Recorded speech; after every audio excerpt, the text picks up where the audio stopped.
नमस्कार प्रिय साथियों, आप सभी का स्वागत है आज के एक फिर न्यू कहानी में।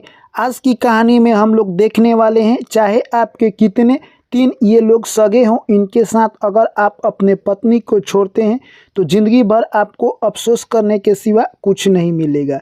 चाहे आपके जान के भी प्यारे हो, इनके साथ कभी भी नहीं छोड़ना चाहिए। अक्सर दोस्तों ज़िंदगी में देखा गया है, धोखा अक्सर वही देता है जिसके ऊपर ज़्यादा विश्वास होता है। धोखा वो कभी नहीं देता है जिसके ऊपर हमें विश्वास नहीं होता है, क्योंकि उस पर हम विश्वास ही नहीं करेंगे तो वो धोखा कैसे देगा। यानी जिस व्यक्ति पर विश्वास होता है धोखा वही देता है। इसका कहने का साफ मतलब है ये मेरे दोस्त कि आप किसी पर विश्वास ना करें, ये हमारा कहने का मतलब नहीं है। आप विश्वास करें पर बीच बीच में चेक करते रहे, क्योंकि आदमी एक बार जब भूल जाता है किसी पर विश्वास कर वही उसके साथ विश्वासघात कर देता है। दोस्तों आज की कहानी हमें यही संदेश देकर जाएगी कि इंसान को किसी पर विश्वास करना चाहिए पर बीच बीच में चेक करते रहना चाहिए। जो भी साथी पहली बार आए हैं चैनल को सब्सक्राइब कर लीजिए और नोटिफिकेशन को ऑन कर लीजिए। चलिए कहानी को शुरू करते हैं। एक छोटा सा जंगल था। उस जंगल में एक तोता और तोती एक पेड़ पर बैठे हुए थे। तभी तोती के कुछ सहेली आती है और बोलती है कि चलो हम लोग दूसरे बाग में कुछ दाने चुग कर आएंगे। तभी तोता कहता है कि हे तोती, तुम इन लोग के साथ डेली जाती हो दाने चुगने के लिए और मुझे बताती भी नहीं हो। तभी तोती कहती है कि मैं आपसे बताने वाली थी, परंतु जब आप आते हैं तो मुझे याद ही नहीं आता है। तभी तोता कहता है कि तुम इन लोगों के साथ आज से जाना बंद करो। तोती रूठ जाती है और कहती है कि मैं इन लोगों के साथ क्यों जाना बंद करूं। तभी तोता कहता है कि अक्सर ज़माने में ऐसे ही लोग हमें धोखा देकर जाते हैं, इनके साथ हमें नहीं जाना चाहिए। तभी तोती कहती है कि आप कैसे सिद्ध कर सकते हैं कि ये लोग हमारे साथ धोखा दे सकते हैं। तोता कहता है कि तुम ऐसे नहीं मानोगी, तुम्हें एक छोटा सा कहानी सुनाना पड़ेगा। तभी तोती कहती है ठीक है, आप कहानी सुनाइए। आप कहानी जब तक सुनाएंगे तब तक मैं कहानी को पूरा सुनूंगी। दोस्तों आप लोगों से हाथ जोड़कर गुजारिश है, कोई भी ज्ञान की बात लेनी चाहिए तो पूरा सुन लेना चाहिए, क्योंकि आधा अधूरा ज्ञान विष के समान होता है, इसलिए कहानी को पूरा सुने। तभी तोता कहता है कि एक राज्य में एक राजा रहा करता था जो कि काफ़ी प्रतापी राजा था, यानी कहे तो वो युद्ध करने में निपुण था। उस राजा की नई नई शादी हुई थी। वो राजा अपने राज्य के सभी जनता को काफ़ी खुश रखता था। एक दिन की बात है, राजा को व्यापार करने के लिए किसी दूसरे राज्य में जाना था जो कि काफ़ी समय लगने वाला था। तभी राजा जैसे ही अपने घर से जाने की तैयारी कर रहा था, उसके घर एक साधु बाबा आ जाते हैं और कहते हैं अहो भाग्य, तुम्हारा भाग्य बहुत अच्छा है कि तुम व्यापार के लिए जिस राज्य में जा रहे हो वहाँ पर तुम्हें काफ़ी वृद्धि होने वाली है, परंतु एक संकट तुम्हारे ऊपर दिखाई दे रहा है कि तुम्हारे घर अगर लड़की पैदा होती है तो तुम्हारा सर्वनाश हो जाएगा। तभी राजा यह बात सुनकर दुखित हो जाता है और अपने पत्नी से जाकर कहता है कि अगर मेरे घर लड़की हुई तो तुम उसे मार देना, यानी उसे तुम फेंक देना। अगर लड़का हुआ तो हमारे लिए अच्छी बात है। यह बात कहकर राजा अपने व्यापार के लिए निकल जाता है। समय धीरे धीरे बीत रहे थे और राजा पुनः व्यापार कर आ जाता है। उसके बाद उसके घर एक लड़के ने जन्म लिया। राजा खुश होता है और चारों तरफ धन दौलत सोना चांदी बंटवाने लगता है। इसी तरह उसका जीवन व्यतीत हो रहा था। दोस्तों समय सबका पलटता है। एक बार फिर रानी ने गर्भ धारण किया और इस बार रानी कहे तो लड़की को जन्म देती है। राजा फिर व्यापार के लिए दूसरे राज्य में गया हुआ था, परंतु राजा रानी को फिर चेतावनी देकर गया था कि अगर लड़की हुई तो तुम उसे मरवा देना। जैसे ही यह बात रानी को पता चलती है कि इस बार रानी ने एक लड़की को जन्म दिया है, रानी उदास हो जाती है और अपने दासी को बुलाकर कहती है कि राजा का हुक्म है कि इस लड़की को मरवा दिया जाए।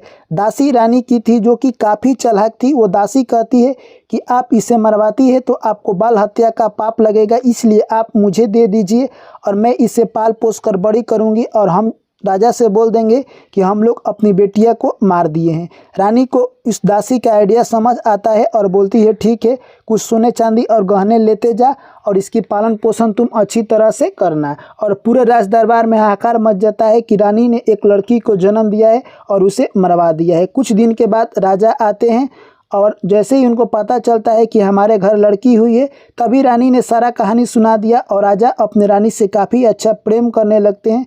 और कहते हैं कि तुमने एक शेरनी का काम किया है, इसलिए मैं तुम्हें बहुत बहुत धन्यवाद देता हूँ। दोस्तों धीरे धीरे ऐसा ही समय निकलता गया और जो दासी थी रानी की लड़की को बहुत अच्छी तरह से यानी पालन पोषण करती राजकुमारी की तरह से समय धीरे धीरे निकलता गया। एक सुंदर युवती थी जिसे देखकर हर कोई उस पर पिघल जाता था।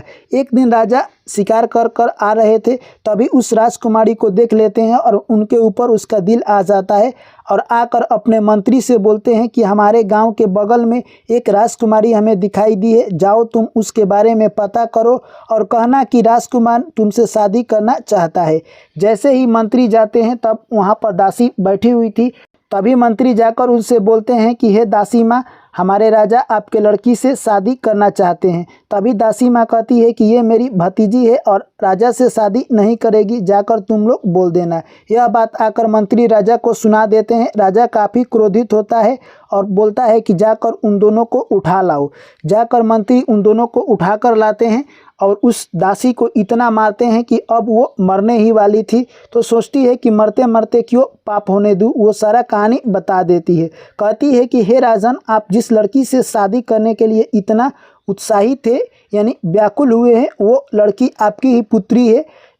याद पाड़िए, आज से 20 साल पहले आपकी एक लड़की हुई थी जिस लड़की को हम लोग मारने का नाटक किया था और रानी ने मुझे उस लड़की को दे दिया है और मैंने इसे पाल पोस कर इतना बड़ा किया है, ये आपकी ही लड़की है। जैसे ही यह बात राजा सुनते हैं उनके पांव तले यानी ज़मीन फाट जाता है। वो सोचने लगते हैं कि इतना मैं घोर पाप कैसे करने जा रहा था। तभी राजा हुक्म देते हैं कि मेरे बड़े लड़के को बुलाया जाए और इस लड़की को जंगल में भेज दिया जाए, उसी में इसका सिर काटकर फेंक दिया जाए। लड़का अपनी बहन को लेकर जाता है जंगल में सिर काटने के लिए। तभी उसे अपनी बहन पर दया आ जाता है और सोचने लगता है कि ये पाप मैं क्यों करूं, अगर मैं अपने बहन को नहीं मारता हूं तो राजा मुझे मार देगा। तभी अपनी बहन को वो छोड़ देता है और एक दूसरे जानवर को मार लेता है और उसका खून लेकर चला आता है और राजा को दिखा देता है। राजा खुश हो जाते हैं। दोस्तों ऐसे ही उसका समय निकल रहा था। अब वो राजकुमारी जंगल में ही इधर उधर भटक रही थी। एक दिन की बात है, राजकुमारी देखती है कि बहुत सारे सैनिक उधर शिकार करने के लिए आए हुए थे। वो छिप जाती है। तभी उसमें से एक देखती है कि एक राजा भी है जो कि शिकार के पीछे दौड़ा है। राजा शिकार के पीछे दौड़ते दौड़ते उस झाड़ी तक आ जाता है, तब तक शिकार वहां से गायब हो जाता है। राजा वहीं पर खड़ा होकर शिकार को देख रहे थे। तभी देखते हैं कि एक राजकुमारी इस जंगल में छिपी हुई है। तभी वो कहते हैं कि तुम कौन हो और इस जंगल में क्या कर रही हो। वो राजकुमारी अपने बारे में बताती है। तभी राजकुमार कहते हैं कि मैं तुमसे शादी करना चाहता हूं और तुम मेरे साथ चलो। वो राजकुमार उस राजकुमारी को लेते हैं और अपने कहे तो राज्य में ना ले जाकर अपने मंत्री के घर रखवा देते हैं और वहीं से शादी कर लेते हैं। दोस्तों शादी काफ़ी धूमधाम से होता है। वो राजकुमारी देखने में काफ़ी खूबसूरत थी। ऐसे ही समय निकलता गया और राजकुमारी को एक लड़का होता है। फिर समय निकलता गया और कुछ दिन के बाद दूसरा लड़का होता है। अब राजकुमार कहता है कि चलो अब हम तुम्हारे पिता के घर चलेंगे, क्योंकि तुम्हारे पिता जो भी है उनसे हम लोग ज़रूर मिलेंगे। राजकुमारी इस बार जिद नहीं करती है और अपने पिता का पता बता देती है। तभी उसका राजकुमार कहता है कि मैं तुम्हारे साथ नहीं जा सकता हूँ, क्योंकि मैं कुछ काम कर कर तुम्हारे से आगे रास्ते में मिलूंगा, इसलिए तुम मंत्री के साथ अपने पिता के घर चलो। सभी लोग मंत्री के साथ यानी वो राजकुमारी भी चल देती है और उसका पति था जो कि काम के लिए बाहर निकल जाता है। मंत्री का नियत काफ़ी खराब था। वो राजकुमारी को देखकर उसके ऊपर हवस का भूख शिकार हो गया था। वो जैसे ही वहाँ से निकलते हैं, रास्ते में ही रात्रि हो जाती है। वहीं पर वो लोग अपना यानी कहे तो आशियाना बनाते हैं। जिस जगह पर यानी राजकुमारी का आशियाना था उसी के सामने मंत्री भी अपना आशियाना बनाता है और रात को सभी लोग सो जाते हैं। जैसे ही रात के दोपहर होता है, मंत्री राजकुमारी के आशियाना में घुस जाता है और कुछ अलग टाइप का हरकतें करने लगता है। यह सब देखकर राजकुमारी भयभीत हो जाती है और कहती है कि तुम अगर आगे बढ़ जाते हो तो मैं तुम्हारा जान ले लूँगी, और अपने पुत्र को आगे खड़ा कर देती है। वो मंत्री तलवार निकलता है और उसके पुत्र को मार देता है। तभी राजकुमारी कहती है कि ठीक है, जो आप चाहते हैं वही होगा, मुझे कुछ देर के लिए बाहर जाने दीजिए, उसके बाद हम लोग वही करेंगे। और वहाँ से जैसे तैसे वो जान बचाकर भाग जाती है। फिर सुबह होता है, फिर वो लोग आगे की तरफ चल देते हैं। फिर शाम होता है और रास्ते में फिर आशियाना बनाते हैं। आज भी मंत्री उस राजकुमारी के आशियाने के सामने ही आशियाना बनाता है। फिर वो समझ जाती है कि आज भी कुछ गड़बड़ करेगा। फिर जैसे ही सभी लोग सो जाते हैं, रात्रि होता है, फिर मंत्री रानी के सियाना में घुस जाता है और फिर वैसे ही हरकत करने लगता है। तभी रानी अपने छोटे लड़के को सामने लाती है। फिर मंत्री तलवार निकालता है और छोटे लड़के को भी मार देता है। फिर रानी कहती है कि मैं आपके साथ जो आप करना चाहते हैं वही हम करेंगे, परंतु आप मुझे थोड़े देर के लिए बाहर जाने दीजिए। और रानी वहां से पुनः भाग जाती है। दोस्तों, रानी इस बार भागकर गंगा जी में डूबने के लिए जाती है और कहती है कि अब मेरा कोई पुत्र भी नहीं है तो मैं जीकर क्या करूंगी, और गंगा नदी में फान जाती है। परंतु वो डूबती नहीं है, एक किनारे पर जाकर लग जाती है। और वहीं पर साधु जो कि स्नान करने के लिए आए थे, 4 साधु देखते हैं कि एक सुंदर राजकुमारी इस गंगा नदी में बहकर इधर ही आ रही है। चारों साधु बाबा उसे निकाल लेते हैं और आपस में ही लड़ने लगते हैं कि इसे मैं शादी करूंगा तो इसे मैं शादी करूंगा। वो चारों अपने गुरु के पास उस राजकुमारी को लेकर जाते हैं। तभी उनके गुरु कहते हैं कि तुम लोग इससे शादी करना चाहते हो, तुम लोगों की कोई बहन नहीं है, अगर तुम लोग इसे बहन बना लेते हो तो कितना अच्छा होगा। अगर शादी करोगे तो कोई एक ही शादी करेगा, पर बहन बनेगी तो सबकी बहन बनेगी और तुम लोगों का भविष्य भी बदल देगी। चारों साधु उसे बहन बना लेते हैं और वो लोग अपना ज़िंदगी खुशी खुशी बिताने लगे। इधर मंत्री कहे तो राजा के पास पहुंच जाता है और उधर जो कि राजकुमार था अपनी पत्नी को छोड़कर गया था, वो भी राज दरबार में पहुंच जाता है। तभी जो कि चारों साधु थे वो राजा के दरबार में जाते थे और कुछ कथा कहानियाँ सुनाते थे। तभी चारों साधु कहते हैं कि एक हमारी बहन है जो कि काफ़ी अच्छी कहानी सुनाती है, अगर राजा साहब आपका हुक्म हो तो हम उसे कल पेश करते हैं। राजा ने कहा ठीक है। राजकुमारी जाती है और कहानी सुनाती है। कहानी सुनकर राजा काफ़ी खुश हो जाते हैं और उसे धन दौलत बहुत सारा देते हैं, जो कि साधु बाबा ले लेते हैं और वो लोग धीरे धीरे अमीर होने लगे। तब एक दिन की बात है, राजकुमारी सोचती है क्यों ना मैं अपना कहानी सुनाऊं। तभी अगले दिन जैसे ही वो कहानी सुनाने के लिए जाती है, राजा के पास कहती है कि मैं एक ऐसी कहानी सुनाऊंगी कि आप लोग वो कहानी सुनकर अचंभित हो जाएंगे। इससे पहले जिस भी व्यक्ति का कोई काम है वो काम कर ले। अगर कहानी शुरू होता है, कहानी के बीच में जो भी व्यक्ति उठ कर जाएगा उसका सर धड़ से अलग कर दिया जाएगा। राजा कहते हैं जैसे आप कहेंगे वैसा ही होगा और सभी लोग कहानी सुनने लगते हैं। तभी वो राजकुमारी कहती है कि एक नगर में एक राजा रहा करता था जिसको लड़की से काफ़ी नफरत था और लड़के से काफ़ी प्यार था। पहले उसके घर लड़के ने जन्म लिया और दूसरी बार उसके घर लड़की ने जन्म लिया। लड़की जैसे ही जन्म लेती है वो बोलता है अपने रानी से कि लड़की को तुम मरवा देना, परंतु उनकी रानी थी जो कि माँ थी और माँ बच्चे के प्रति उनका काफ़ी लगाव होता है। माँ बच्ची को मरवाती नहीं है और दासी के घर दे देती है और दासी के घर वो लड़की पल कर इतना बड़ा हो जाती है कि दिखने में काफ़ी सुंदर लगती है। वो राजा एक दिन शिकार करने के लिए जाता है और अपनी ही लड़की को देखकर उसे विवाह का प्रस्ताव दे देता है। तभी दासी आकर उसके बारे में बता देती है और राजा शर्मिंदगी से अपना मुड़ी नीचे कर लेता है। यह सब बात सुनकर यानी कहे तो राजकुमारी का जो पिता है वो समझ जाता है कि ये कहानी तो मेरी ही। वो बोलता है कि हे राजकुमारी तुम इस कहानी को कंटिन्यू करो। तभी राजकुमारी कहती है कि आगे होता है कि वो पिता जब अपने बेटी से शादी करने वाला था, उसे पता चल जाता है कि ये मेरी बेटी है, तो वो अपने लड़के को भेजता है कि जाओ इसे जंगल में मार देना और उधर ही फेंक देना। उसका भाई काफ़ी यानी कहे तो नरम दिल का था, अपनी बहन को नहीं मारता है, दूसरे जानवर को मार कर लेकर चला आता है और अपने बहन को छोड़ देता है। उसकी बहन जंगल में अपनी भाग के भरोसे जी रही थी। तभी एक राजकुमार आते हैं एक दिन शिकार करने के लिए और उस राजकुमारी को उठा कर ले जाते हैं और शादी विवाह करते हैं। उस राजकुमार के 2 लड़के होते हैं और दोनों लड़के काफ़ी सुशील और सुंदर दिखते थे। तभी राजकुमार जिद करने लगते हैं कि हम तुम्हारे घर चलेंगे। तभी राजकुमारी कहती है कि ठीक है। उसके बाद राजकुमार के पास एक काम आ जाता है। राजकुमार अपने मंत्री के साथ अपने राजकुमारी को घर लाने का प्रस्ताव दे देते हैं और वो आगे निकल जाते हैं। तभी मंत्री उनके राजकुमारी के साथ ऐसा गंदी हरकतें करते हैं और उनके दोनों लड़के को मार देते हैं।